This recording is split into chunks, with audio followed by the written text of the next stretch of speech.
Əgər hamiləsənsə, bu qidaları yemə. Birincisi, çiğ və yaxşı bişməmiş ət Toxoplasma gondii kimi infeksiyaya və düşük riskinə səbəb ola bilər.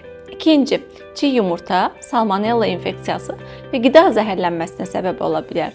Üçüncü, pastörizə olunmamış süd və pendir istifadəsində Listeria monostogenes yoluxma riski var ki, düşük və ölü doğuma səbəb ola bilər. Dördüncü, çiğ balıq və sushi istifadəsi zamanı parazitlər və bakteriyalar plasentadan keçərək düşük və erkən doğuşa səbəb ola bilər.